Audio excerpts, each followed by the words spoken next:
नमस्कार दर्शक बंधु। आज आम जाना डिजिटल क्लैंप ऑन मीटर केमिति यूज करिया। देखंतु आम पाखरे रिस clamp ES 1000 AC digital clamp on meter अछि। एही मीटर रे डिस्प्ले लाइट केमिति ऑन करा जाय एवं येलो बटन केमिति एक्टिव करा जाय एवं RL स्विच केमिति काम करे एवं एठारे जेतिक सिंबल अछि समस्त सिंबल कौन कौन काम करे ताहा विषय रे आमे जानिबा। एहा बैटरी द्वारा ऑपरेट हेइथाय। 1.5 वोल्ट रो दुईटी बैटरी लागि थाय। देखंतु एठारे एको क्लिप रहिछि, याकु दबेबा द्वारा मीटर रो माउथ ओपन क्लोज होउछि।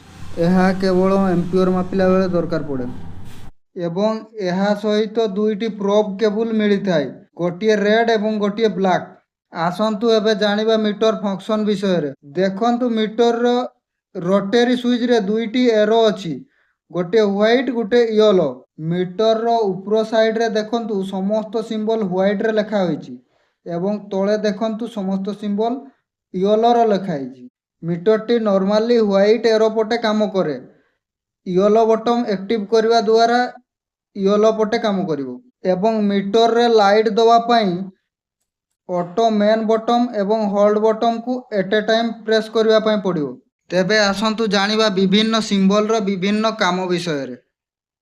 प्रथमे आसंतु देखिबा एसी वोल्टेज केमिति मापिबा। वोल्टेज सिंबल पटे पॉजिटिव केबल को दियंतु एवं अर्थ सिंबल पटे नेगेटिव केबल को दियंतु। व्हाइट एरो को एसी वोल्टेज रेंज रे दबा एवं डिस्प्ले लाइट ऑन करिवा। जदि दशमिक थिबो त दशमिक को हटेबा। दशमिक हटेबा पई ऑटो मेन स्विच को प्रेस करिवा। 00 हो जिवो एसी वोल्टेज रेंज। या परे सप्लाई दबा। देखंतु 234 वोल्ट देखौजी। देखंतु धोळा एरोटी एसी वोल्टेज रेंज रे थिला बेले वोल्टेज मापी होतला। देखंतु येलो बटन टी हच आडकू अछि, तेणु येलो बटन एक्टिव करबा द्वारा फ्रीक्वेंसी मापी होबो। देखंतु 50 हर्ट्ज फ्रीक्वेंसी बाहरछि। तापर देखंतु डीसी वोल्टेज केमिति मापिबा। डीसी वोल्टेज रेंज रे रखिबा। तापर देखो दशमिक को काटिबा। 00 करिबा। देखंतु पुराना बैटरी 1 वोल्ट देखा जाउछ। जदि दशमिक पकेबा गोटे दशमिक पड़ियो ताहले देखेबो केते पॉइंट केते वोल्ट अछि। देखंतु 1.5 वोल्ट देखा जाउछ। जदि बड़ बैटरी हेइतिबो ताहले 00 करि मापिबा। डीसी वोल्टेज रो ऑपोजिट साइड रे एसी वोल्टेज मध्य देइछि। येलो बटन को एक्टिव करबा परे देखंतु एसी वोल्टेज मापी होबो। यहाँ को 00 करंतु।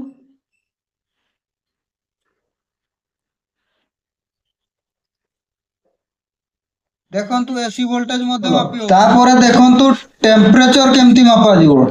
प्रोब केबल रो नेगेटिव और पॉजिटिव को शॉर्ट करबा द्वारा डिस्प्ले रे देखंतु 33 डिग्री सेल्सियस देखा जाउछ। तापर देखंतु ओम रो सिंबल अछि।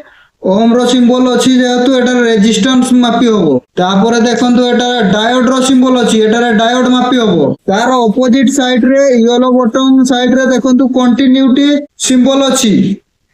एठारे कंटिन्यूटी चेक करि होबो। 0 रु 75 ओम रेजिस्टेंस रे बीप साउंड दबो। या को एक्टिव करबा पई येलो बटन एक्टिव करबा पई पड़िबो एवं एटारे कंटिन्यूटी मापी होबो। तापरे कैपेसिटर चेक करबा पई RL बटन रे 0 सिलेक्ट करी कैपेसिटर चेक करि परिबा। तापरे देखंतु NCV non contact voltage tester. यह नॉन कांटेक्ट वोल्टेज टेस्टर भलिया क्लैंप ऑन मीटर को सप्लाई पाख को नेले से बीप साउंड दबो।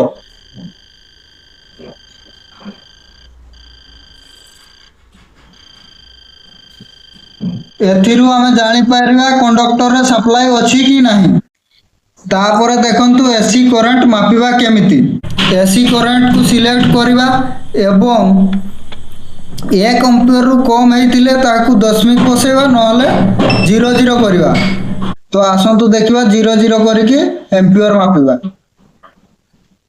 1 एम्पियर रु कम हेतिले से जगह रे दशमिक पकेबा नचेत 00 रे मापिबा।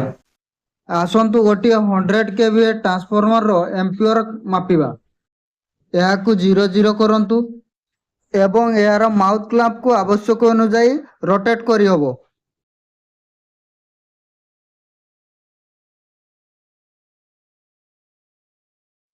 ଦେଖନ୍ତୁ ଗୋଟିଏ ଫେଜ୍ରେ 42 ଏମ୍ପିଅର ଏବଂ ଆଉ ଗୋଟିଏ ଫେଜ୍ରେ 45 ଏମ୍ପିଅର, ନ୍ୟୁଟ୍ରାଲରେ 12 ଏମ୍ପିଅର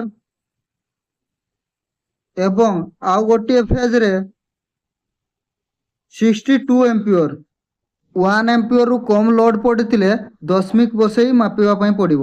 ଦେଖନ୍ତୁ 0.4 ଏମ୍ପିଅର। ଭିଡ଼ିଓଟି ଭଲ ଲାଗିଥିଲେ ଆମ ଚ୍ୟାନେଲକୁ ଲାଇକ୍, ସବସ୍କ୍ରାଇବ୍ ଏବଂ ଅନ୍ୟ ଇଲେକ୍ଟ୍ରିକାଲ ସାଙ୍ଗମାନଙ୍କ ପାଖକୁ ସେୟାର କରନ୍ତୁ।